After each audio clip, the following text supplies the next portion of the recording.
오늘 함께 보신 하나님의 말씀은 디모데전서 6장 11절에서 12절까지 말씀을 함께 보도록 하겠습니다.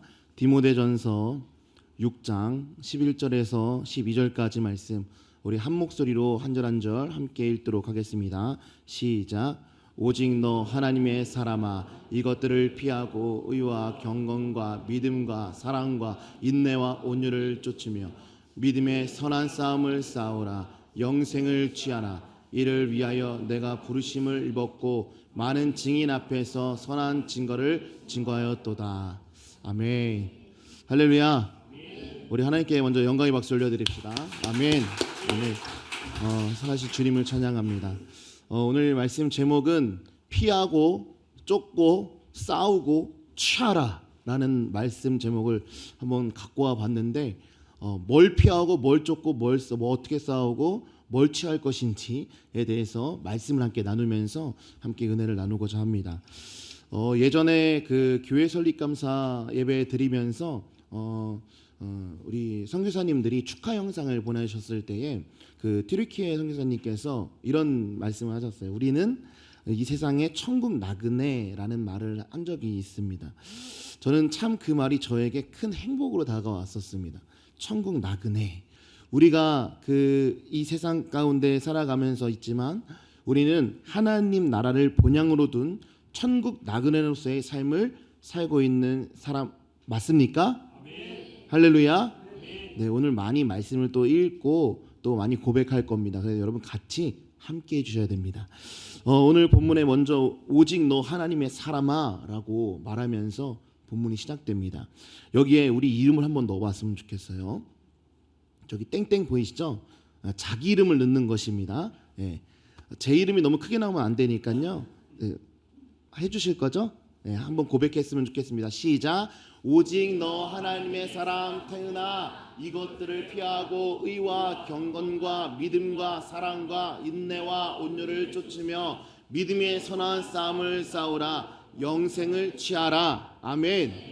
오늘의 말씀의 핵심입니다. 네, 다 끝났습니다. 이것만 알면 돼요. 여기에 대해서 좀 더 함께 나누고자 하는데, 금요 철학 가운데 어떤 말씀을 나눴으면 좋을까 항상 고민하다가 항상 기본적인 것에 대해서 다시 한 번 더 짚고 나아가야겠다라는 생각이 들었고, 또 다음 세대를 만나면서 가장 기본적인 것들을 많이 전달하고 있거든요. 어떻게 하면 이것들을 아이들이 쉽게 이해할 수 있을까라는 고민을 많이 하게 되는 것 같습니다. 오늘 말씀 가운데 함께 보실 때에 하나님의 사람, 이 하나님의 사람은 하나님 나라의 백성을 의미하는 거잖아요. 우리는 하나님의 나라의 백성 맞습니까? 아멘. 할렐루야. 아멘. 아멘 소리가 살짝 조금 줄어들었는데, 네. 우리 중고등부 하나님의 나라 백성 맞습니까? 아멘. 네. 사랑해요. 네, 좋습니다. 네. 여러분, 우리는 하나님 나라의 백성입니다. 마태복음 21장 43절 하반절을 한번 보시면 주황색 글씨만 읽어보도록 하겠습니다. 시작. 그 나라의 열매 맺는 백성이 받으리라. 아멘. 하나님의 사람은 그 나라의 열매 맺는 백성이고 그리스도인 된 우리들인 것입니다. 여러분, 로마서 14장 17절에도 보면 이렇게 고백합니다. 함께 읽어보겠습니다. 시작. 하나님의 나라는 먹는 것과 마시는 것이 아니요 오직 성령 안에서 의와 평강과 희락이다. 아멘. 하나님 나라는 세상적인 먹고 마시는 것에 있지 않습니다. 하나님의 나라는 성령 안에서 하나님의 뜻에 따르는 자만이 얻을 수 있는 것입니다. 우리는 하나님 나라의 사람이 되기 위해서 끝까지 성령님을 의지하며 완주해야 되는 거예요. 오늘 본문에서 하나님의 사람에게 무엇을 요구하고 있는 것일까? 먼저 이것들을 꼭 피합시다. 이게 어떤 것인지, 이것들이 무엇인지 또 세세하게 좀 나눠보겠습니다. 그리스도인이 피해야 할 것이 있는데 가장 크게는 이 세상적인 욕심이에요. 이 욕심. 특히 돈을 사랑하는 것을 피해야 하는데, 왜냐하면 디모데전서 6장 10절 이 상반절에 보면 돈을 사랑함이 일만 악의 뿌리가 되나니라고 말씀하며 나옵니다. 돈이 많으면 너무나 좋은데 왜 돈을 사랑하는 것이 문제가 된다는 말일까? 여러분, 돈 있으면 좋잖아요, 그렇죠? 너무 좋죠. 행복하죠. 돈 많으니까 뭔가 배가 부르고 안 먹어도 될 것 같은 마음이 막 들죠. 이 돈을 사랑한다는 것은요, 세상의 것을 사랑한다는 것이 되는 거예요. 그래서 돈을 사랑하게 되면 하나님을 사랑할 수가 없다라는 것이죠. 하나님의 나라에는 이 세상에 사용되는 돈이 필요 없을까요? 없을까요? 네, 필요 없습니다. 하나님 나라는 우리 돈이 필요 없어요. 돈은 이 세상에서만 사용할 수 있는 것입니다. 그래서 돈을 사랑하는 것은 그리스도인이 피해야 할 것 중에 하나라는 거예요. 그런데 우리가 세상에 살아가려면 이 돈이 없으면 살아갈 수가 없잖아요. 의식주가 해결이 될 수가 없으니까 필요하잖아요. 그리스도인이 생각하는 돈에 대한 개념이 참 잘 잡혀 있어야 된다는 거예요. 그리스도인에게 돈은 사랑이나 사모의 대상이 아니라 쓸모의 대상인 것입니다. 이 세상의 모든 물질은요, 쓸모 있는 것입니다. 세상에서 사용되는 돈도 사람이 필요한 것을 얻기 위해서 사용되는 가치 한 종류일 뿐이라는 거예요. 이 세상의 돈은 사람이 필요에 따라서 사용하는 물질의 일종인 거예요. 그런데 돈을 사랑하는 사람은 그 반대라는 것이죠.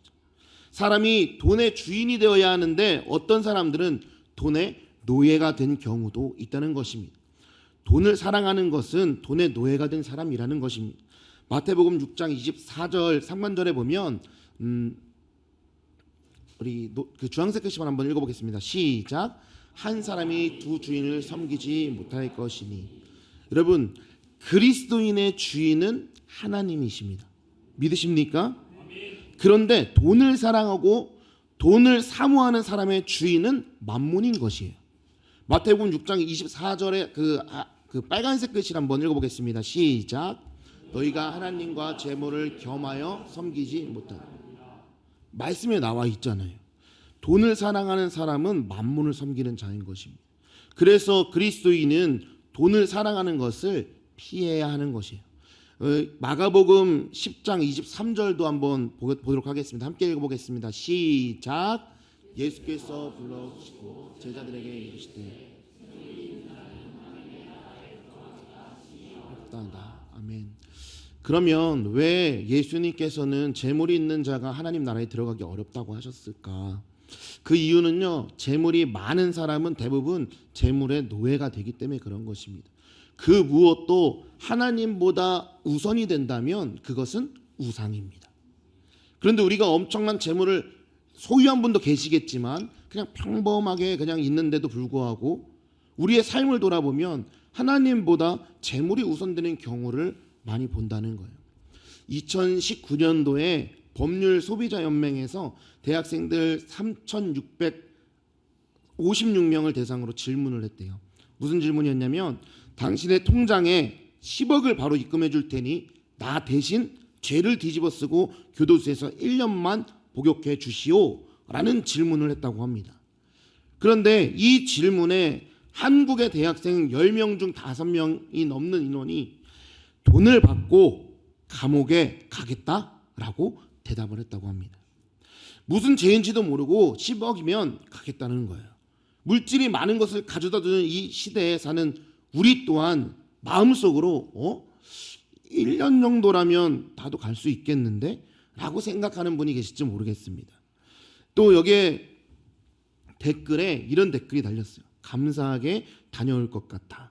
평생 못 버는 돈인데 당연히 간다. 생각보다 1년 빨리 간다. 이런 이 긍정적인 답변이 붙여졌다는 거예요. 무슨 제목인지도 모르는데. 돈이라는 가치에 우리가 눌려서 살고 있는 현실에 그런 세상 가운데 우리가 그리스도인으로 어떻게 바로 설 수 있을까요? 제가 학교 현장에 가면서 다음 세대들에게 늘 하는 이야기가 있습니다. 매번 똑같은 이야기인데 똑같을 수밖에 없어요. 그게 진리거든요. 뭐냐면 사랑은 주면 줄수록 커진다는 거예요. 그게 예수님의 사랑이라는 거죠. 그 이야기를 마구 합니다. 그리고 나서 그 사랑을 이제 받았으면 흘려보낼 줄도 알아야 된다라고도 얘기를 합니다. 돈도 마찬가지예요. 흘려보내주는 거예요. 줄줄 세라는 게 아닙니다. 주변을 살펴보면서 하나님의 일을 시작하라는 거예요. 주님이 주신 돈으로. 이 돈 없으면 어떻고 있으면 또 어때요? 이거 가지고 하나님의 일을 시작하라는 거예요. 비록 작은 마음이지만 점점 쌓여지면서 큰 마음이 되는 것입니다. 요한 1서 3장 17절을 보면 함께 읽어보겠습니다. 시작. 누가 이 세상 재물을 가지고 형제의 궁핍함을 보고도 도와줄 마음을 막으면 하나님의 사랑이 어찌 그 속에 거할까? 아멘. 한 번은 이런 일이 있었습니다. 그 세상의 빛과 소금의 마음을 품고 대학교에 들어갔는데 졸업하고 보니까 등록금 빚만 잔뜩 안고 이제 졸업을 하게 된 거죠. 그러면서 참 무식하면 용감하다고, 내가 세상에서 내 이익을 보자고 살아가는 것도 아니고 우리 살아계신 하나님을 위해서 복음을 선포하고 자랑하고 다니는데 날 망하게 하시겠어? 라는 그런 무식함이 있었습니다. 전혀 돈에 대한 두려움이 없었던 거죠. 그러다가 저에게 큰 사고가 한번 일어납니다. 합의금에도 어마어마한 돈이 필요하게 됐고, 또 기도하면서 그 기간 동안은 매일 울었던 것 같습니다. 울면서 하나님 어째서 이런 시련을 주십니까? 이렇게 침체될 때 주님께서 그 순간순간마다 말씀으로 저에게 위로를 주시는 거예요. 강대상에서 선포되어지는 목사님의 설교들이 다 나를 향한 하나님의 위로의 말씀이었던 것이죠. 또 나에게 하나님, 내가 함께 있다, 나와 함께 있다, 걱정하지 마, 염려하지 마, 두려워하지 마 라고 위로를 주셨던 것을 말씀을 통해서 많이 느꼈습니다. 그러면서 말씀으로 회복시켜 주시고 합의금까지 그 어마어마한 돈을 해결해 주시는 하나님을 또 봤습니다. 어느 날 그런 시기가 뭉쳐서 올 때에 어느 날 친척 누나가 전화가 왔어요. 친척 누나랑 전화를 잘 안 하는 사이인데 전화가 왔어요. 전화가 와서 갑자기 이러는 거예요. 기도를 하려고 눈을 감으면 자꾸 김태은 이름이 계속 떠오르더래요. 그래서 왜 그러지? 또 눈을 감으면 김태은, 또 눈 감으면 김태은. 이거 왜 무슨 일일까? 그래서 저한테 전화가 온 거예요. 그래서 이제 이런저런 일이 있었다라고 이야기를 하고 나서 그 누나가 이렇게 이야기를 하는 겁니다.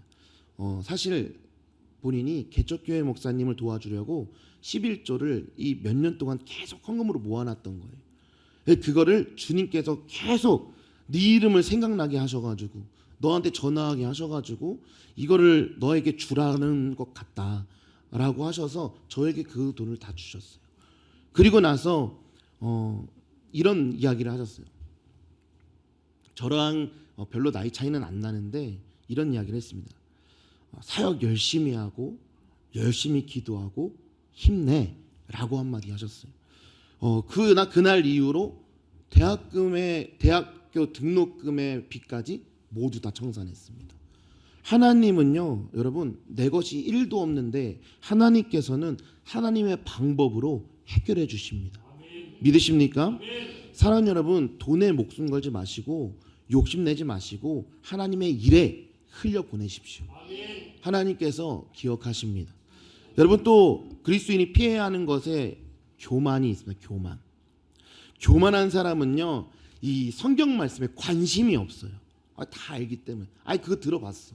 그 저번에 목사님이 그렇게 얘기하는 거 언뜻 기억나. 이 교만이 막 들어옵니다. 또 그 얘기하려고 하는 거지. 다 알고 있어. 알아. 그만 얘기해. 이게 교만입니다. 교만한 사람은요, 변론과 언쟁을 좋아하고 투기와 분쟁과 회방과 악한 생각을 하게 되는데 그 결과가 어떻게 되는지 아십니까? 디모데전서의 말씀 보면은 6장 5절에 마음이 부패하고 진리를 잃어버린다라고 얘기합니다. 그리스도인은 교만을 피하고 겸손해야 하는 거예요. 우리가 교만을 피하고 겸손하기 위해서는 진리의 말씀을 따라서 살려고 노력해야 합니다. 그래서 경건한 생활을 해야 하는 거예요. 마음이 어렵고 생활이 어렵고 환경이 나를 너무 어렵게 할 때에 극복하는 방법 공개할게요. 여러분만 하셔야 됩니다. 잘 들으세요. 혼자 자포자기하지 마시고요. 새벽이며 또 수요 강론이며 금요 철야며 주일 예배며 빠지지 마시기 바랍니다. 목사님 또 맨날 예배 나오라고 하시는 말씀이다. 교만이에요. 나오세요. 하나님의 은혜를 누려보세요. 기대해보고 소망해보세요. 우리가 세상 가운데 두려워할 것은요, 마귀의 유혹에 시험에 두려워할 게 아무것도 없어요. 두려워할 것도 아닙니다. 두려워할 것이 뭔지 아십니까? 하나님이 나를 모른다 하실까 봐 두려워하셔야 돼요. 사랑하는 여러분, 우리가 일주일 동안 주님 앞에 예배드리는 횟수가 나 기준으로 정해져 있어요. 새벽에 가면 너무 빡세, 너무 피곤해. 너무 피곤하죠. 맞아요, 피곤합니다. 그러면 목사님 말씀하셨죠? 저녁에 와서 기도하는 거예요. 아니면 집에서 예배를 드리시던가. 근데 또 이런 분도 있어요. 예배를 나오고 싶은데 너무 갈망하는데 출근해야 되는, 어쩔 수 없이 출근해야 되는 분들도 있습니다. 하나님께서 모르시겠습니까? 여러분, 예배 자리에 사모하면서 찾아오시기 바랍니다. 새벽 예배가 계속 진행되고 있죠? 아유, 목사님 또 광고하시네. 광고 맞아요. 나오세요. 네, 나오셔서 정말 하나님의 말씀을 누리고 그 말씀 가운데 하루하루 그 말씀으로 살아갈 수 있음을 체험하는 여러분 됐으면 좋겠습니다. 사랑하는 여러분, 우리가 그 자리 가운데, 경건의 자리에 와서 하나님 앞에 묻고 또 묻고 기도해야 되는 거예요.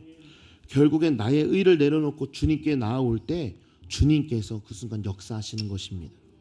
여러분, 또 이것을 쫓으라.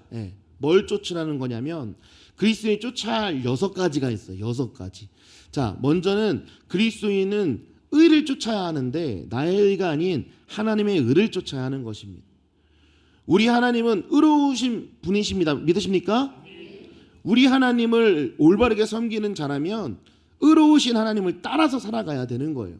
갈라디아서 3장 6절에 보면 아브라함이 하나님을 믿음에 이것을 그에게 의로 정하셨다라고 말씀하셨습니다. 우리는 하나님을 믿음으로 의롭게 될 수 있다는 것을 알아야 돼요. 우리의 마음은 하나님을 경외하며 의롭게 사는 것을 쫓아야 되는 것입니다. 하나님을 믿는 사람이라면 그에 합당한 삶을 통해서 의로운 일을 행하는 것이라는 사실이에요. 고린도후서 9장 9절에 보면 기록한 바 저가 흩어 가난한 자들에게 주었으니 그의 의가 영원토록 있느니라 함과 같으니라 라고 말씀하십니다. 사실 이 말씀은 시편 112편 9절의 말씀을 인용한 거예요. 의인은 자기의 재물을 가지고 가난한 자를 돕는 사람임을 말하고 있는 것입니다. 그러나 이 세상은 의를 쫓는 것보다 악을 쫓는 자를 더 이 수가 많기 때문에 우리의 의를 행하기보다 악을 행하는 일에 유혹이 아주 많이 오기도 합니다. 그리스도인이 쫓아야 할 것이 무엇입니까? 하나님의 의. 두 번째 쫓아야 될 것은 경건을 쫓아야 된다는 거예요. 경건은 하나님을 올바르게 믿는 사람들의 그런 자세입니다. 이 디모데전서 3장 16절을 보면 경건의 비밀이 예수 그리스도이심을 말하고 있어요. 우리는 어떤 믿음의 자세를 가지고 이 세상을 살아가고 있습니까? 우리는 예수 그리스도의 가르침을 따라서 이 세상 가운데 살아가야 되지 않을까요? 예수님께서 서로 사랑하라고 하셨는데 우리는 이런 가르침을 쫓는 생활을 해야 하는 거 아닐까요? 할렐루야. 아멘. 여러분, 내 이웃을 사랑하고 계십니까? 아멘. 좀 더 가까이 가겠습니다. 여러분, 가족을 사랑하고 계십니까? 네, 좀 더 커졌습니다. 할렐루야. 여러분, 사랑을 쫓아야 되는 거예요. 그런데 여러분, 경건을 가장하는 사람도 있다는 거예요. 디모데후서 3장 5절에 보면 경건의 모양은 있으나 경건의 능력은 부인하는 자라고 나옵니다. 하나님께 대하여 경건한 자는 예수 그리스도를 따라서 살아가는 거예요. 그런데 예수 그리스도를 따라서 살아가는 척하면서 사실은 세상을 쫓고 자기의 유익만을 구하면서 살아가는 자가 경건하지 못한 사람이라는 거예요. 사랑하는 여러분, 디모데전서 6장 5절에 보면 이런 말씀을 하십니다. 마음이 부패하여지고 진리를 잃어버려 경건을 이익의 재료로 생각하는 자들의 다툼이 일어나느니라 라고 경고를 합니다. 우리 모두가 예수 그리스도에 대한 확실한 믿음의 그 자세를 가지고 항상 경건을 쫓는 일에 최선을 다하는 바이셈 성도님 되시길 주님으로 축원합니다. 사랑하는 여러분, 그리스도인이 또 쫓아야 하는 것이 있어요. 뭐냐면 믿음을 쫓아야 된다는 거예요. 그리스도인에게 믿음의 핵심은 무엇입니까? 당연히 예수 그리스도시죠. 우리가 가지고 있는 믿음에서 예수 그리스도를 믿는 것이 아니라면 그것은 믿음이 아니라 불신이고 의심이 되고 마는 것입니다. 가룟 유다를 한번 볼까요? 예수님을 3년이 넘도록 따르던 사람입니다. 아주 가깝게 따랐죠. 자, 그러나 그의 열매가 어떻게 됐습니까? 예수님을 팔았고 자기 분을 이기지 못하고 자살하고 말았습니다. 왜 이런 일이 생겼을까요? 그것은 신앙을 저버리고 완전히 믿음을 상실한 상태가 되었기 때문에 그런 것입니다. 우리는 무엇을 믿고 있는 것입니까? 우리는 언제나 예수 그리스도를 우리 주로 믿고 따르는 일에 최선을 다해야 된다는 것입니다. 아멘. 할렐루야. 아멘. 예수 그리스도를 믿는 일에 최선을 다하는 바이샘 성도 되시기를 주님의 이름으로 축원합니다. 아멘. 또 그리스도인이 쫓아야 되는 것이 있어요. 그리스도인은 사랑을 쫓아야 된다는 거예요. 세상적인 사랑은요, 계산적인 사랑이에요. 내가 이만큼 주니까 너도 이만큼 줘야 돼. 내가 이렇게 주면 너도 이렇게 줘야 돼. 내가 준 만큼 나도 받을 거야. 라는 게 계산적인 사랑인 것이죠. 그러나 그리스도의 사랑은 아무런 대가가 없는 완전한 사랑인 것입니다. 그러면 우리는 예수 그리스도 안에서 행하는 사랑을 하고 있는 것일까? 라는 질문을 이제 던져보는 거예요. 자, 성경에서 사랑에 대해서 어떻게 교훈하고 있는지 고린도전서 13장 4절에 보면 이렇게 말을 합니다. 사랑은 오래 참고 사랑은 온유하며 투기하는 자가 되지 아니하며 사랑은 자랑하지 아니하며 교만하지 아니하며 라고 이야기합니다. 우리는 이런 사랑을 하려고 노력해야 하는 거예요. 그런데 우리가 오래 참는 것이 참 쉽지가 않아요. 나를 비방하는 사람한테 온유하기도 쉽지가 않습니다. 다른 사람이 잘 되는 것을 기뻐하기보다 투기하는 것이 더 쉽습니다. 내가 잘난 것을 자랑하는 것이 더 빠릅니다. 겸손하는 것보다 교만하기가 더 쉽죠. 그러나 여러분 반드시 기억해야 될 것은 사랑하는 우리 여러분께서는 하나님을 사랑하고 이웃을 사랑하는 것이 우리가 쫓아야 하는 것임을 반드시 잊지 말아야 하는 것입니다. 또 쫓아야 하는 게 있는데 그리스도인은 인내를 쫓아야 되는 거예요. 인내. 왜 그리스도인은 인내를 쫓아야 하는 것일까? 우리 그리스도인의 생활에 인내가 꼭 따릅니다. 인내가 없으면 안 돼요. 누가복음 21장 19절에 보면 너희의 인내로 너희 영혼을 얻으리라 라고 말씀합니다. 인내가 부족하면 믿음의 선한 싸움에서 지게 됩니다. 세상으로 흘러가게 되기 때문에 그리스도인이라면 인내함으로 천국의 소망을 이뤄야 된다는 것이죠. 우리 참 오래 참는다는 것이 쉽지가 않아요. 하지만 참아보시기 바랍니다. 예수님께서 어떻게 하셨을까 고민해 보시기 바랍니다.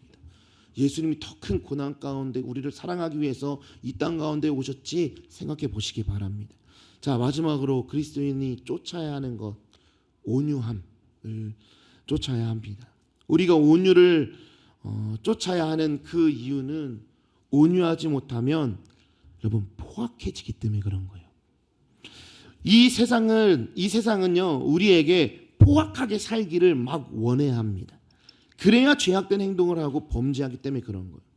이 세상에서 온유하지 못해서 그리스도인으로서 세상 사람들에게 참 덕이 안 되는 경우가 얼마나 많이 있습니까? 예를 들어서 우리가 운전할 때 그런 포악함이 마구 일어납니다. 나도 모르게 나에게 이런 모습이 있었나 싶을 정도로 갑자기 껴들면 부터 이제 시작돼서 이제 마음에 막 싹이 트기 시작됩니다. 예수님의 사랑이 싹이 트여야 되는데 악의 싹이 트기 시작되는 거예요. 그러면서 조금 더 내가 앞질러서 내 차의 성능을 한번 봐라. 내가 이만큼 내 차와 함께 호흡을 했다 하면서 쫙 달립니다. 그런 모습들을 보잖아요. 그리고 창문을 열고 소리를 안 치면 다행인데 창문을 열고 소리는 안 치더라도 한번 봅니다.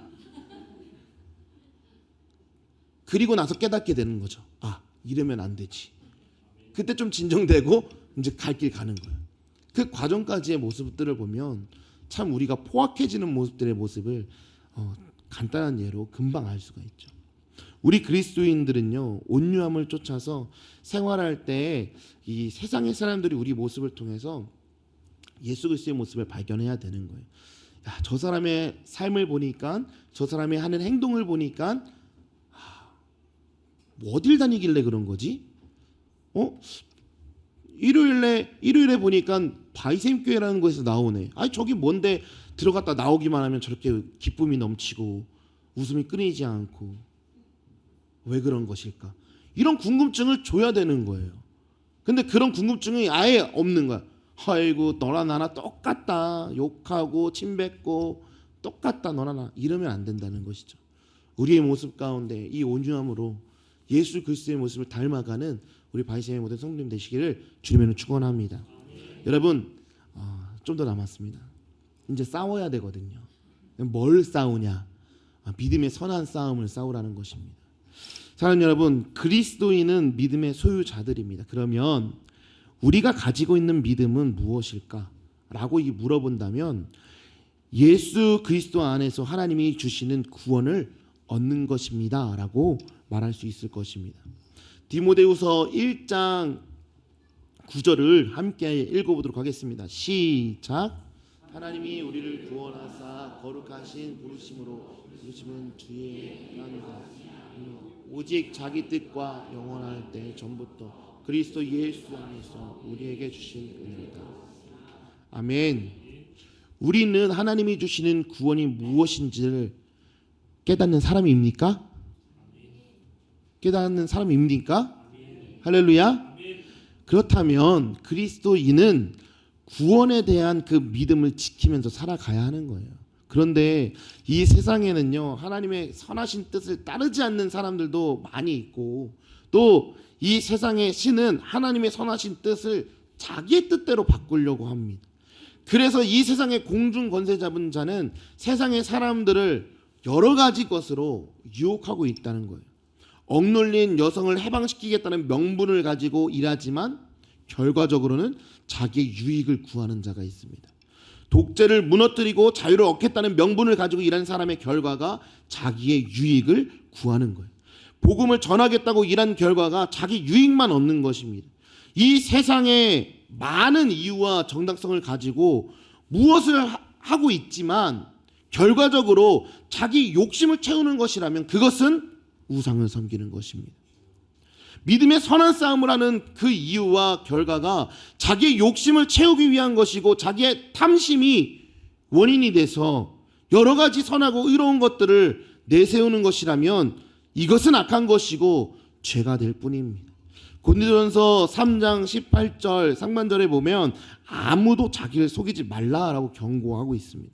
우리는 하나님의 선하신 뜻을 따르지 않는 사람과 믿음의 선한 싸움을 싸워야 하는 거예요. 그리고 하나님을 대적하려고 하는 악한 영들과 믿음의 선한 싸움을 싸워야 된다는 거예요.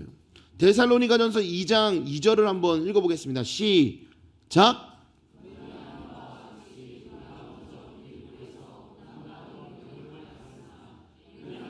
이미 많은 사람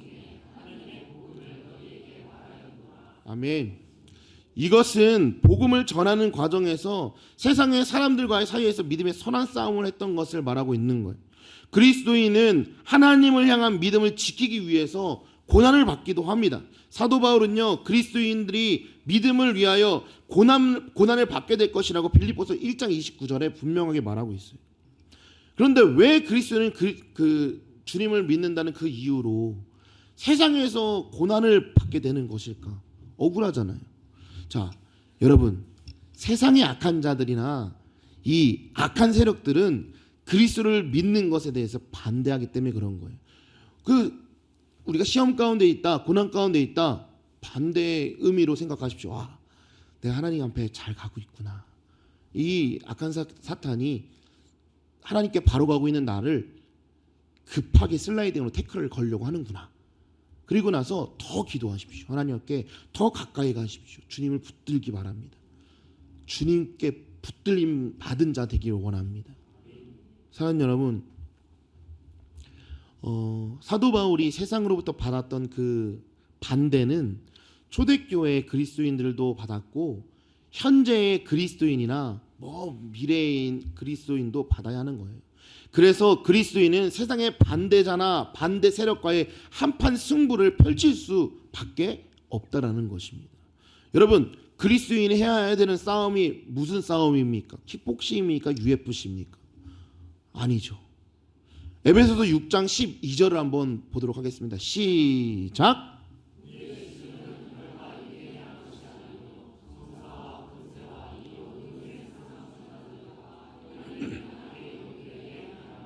아멘. 여기에서 우리는 그 누구와 믿음의 선한 싸움을 해야 하는지 그 대상이 누구인지 알 수 있어요. 이 세상의 주관자들은 겉으로는 선함을 내세우지만 그 속은 악을 행하려고 계획하고 실천하고 있다는 거예요. 이런 악한 세력의 주관자들과 그리스도인은 믿음의 선한 싸움을 해야 된다는 것입니다. 또 세상의 악한 영들은 그리스도인들의 믿음을 시험하기 위해서 악한 길로 유혹하고 있어요. 이때 우리는 무엇을 해야 됩니까? 우리는 믿음의 선한 싸움을 싸워야 하는 것입니다. 하나님께서 우리에게 맡기신 사명이 있습니다. 각 사람은 분명 하나님이 주신 사명이 있어요. 왜 우리가 이 세상을 살아가는지 성경에서 그 이유를 찾아야 되는 거예요. 그리고 성경을 통해서 하나님이 우리에게 명령하신 말씀대로 따를 때에 우리는 하나님의 사람으로 살아가게 되는 것입니다. 자, 이제 다 왔습니다. 취해야 돼요. 뭐에 취할 것인가? 뭐에 취해야 될까요? 성령. 네. 하나, 둘, 셋. 네. 성령에 취해야 됩니다. 지금 없네요. 네. 성령에 취해야 되는 영생을 취하라라고 말하고 있어요. 영생을 취하라. 하나님 앞에 범죄한 죄인은 영생을 얻을 수가 없어요. 사랑하는 여러분, 죄인은 하나님 나라에 들어갈 수 없을까요? 없을까요? 죄인은 하나님 나라에 들어갈 수 없어요. 이 죄라는 것은 사람의 그 자력으로는 자기의 그 죄의 문제를 해결할 능력이 1도 없습니다. 시편 143편 2절을 보면 주의 종에게 심판을 행치 마소서, 주의 목전에는 의로운 인생이 하나도 없나이다 라고 고백하고 있습니다. 이것은 사람의 죄악은 하나님이 하시는 심판의 대상임을 말하고 있는 거예요. 시편의 기자는 죄인 된 그 인생을 심판하지 말 것은 하나님께 강구하고 있다고 말하고 있는 것입니다. 그런데 하나님은 공의의 심판을 행하시는 분이시죠. 그 심판의 날에 우리가 예수 그리스도로 인하여 하나님의 의롭다 하심을 받지 못하게 되면 영원한 멸망이라는 판결을 받게 된다는 거예요. 여러분, 우리가 아까도 말씀드렸지만 두려워할 것이 무엇이 있어요? 세상의 것, 무서움, 귀신, 이걸 두려워하는 것이 아니라 정말로 하나님이 나를 모른다는 것을 두려워하시기 바랍니다. 얼마나 두렵습니까? 여러분, 우리는 죄인으로 영원한 벌을 받을 것이 아니라 의인으로서 영생을 받기를 소망해야 합니다. 마가복음 10장 17절을 보면 어떤 사람이 이 영생을 사모하는 마음이 있습니다. 그래서 그 사람은 예수님께 영생을 얻을 수 있는 방법에 대해서 질문하고 있어요. 그래서 하나님이 이스라엘에게 주신 계명을 잘 지켰습니다. 그래서 자기는 영생을 얻을 수 있다고 생각을 하는 거예요. 그러나 예수님께서는 한 가지 부족한 것이 있다라고 말하고 있습니다. 그것은 자기가 가지고 있는 것을 이웃에게 나누어 주지 않았던 것을 이야기하는 겁니다. 예수님께서는 내가 가지고 있는 것을 가난한 자에게 나눠주라고 말씀하시는 거예요. 그럼 어떤 사람은 자기가 가진 재물이 많기 때문에 근심하고 돌아갔습니다. 이때에 예수님께서 제자들에게 하신 말씀이 무엇인 줄 아십니까? 마가복음 10장 23절입니다. 함께 읽어보겠습니다. 시작.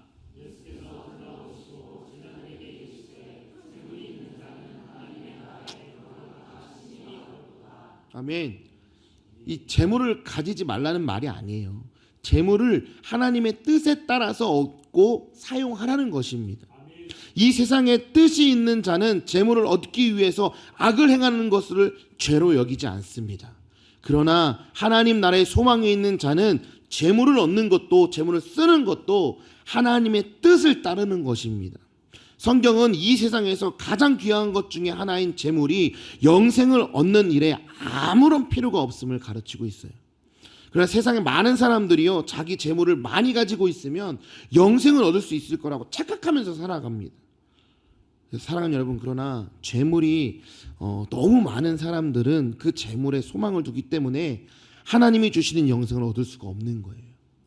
영생을 얻기 위해서는 믿음의 선한 싸움을 싸워서 이겨야 합니다. 세상적인 힘겨루기는 개인이나 집단의 재력과 무력이 많거나 강하면 이기게 돼요.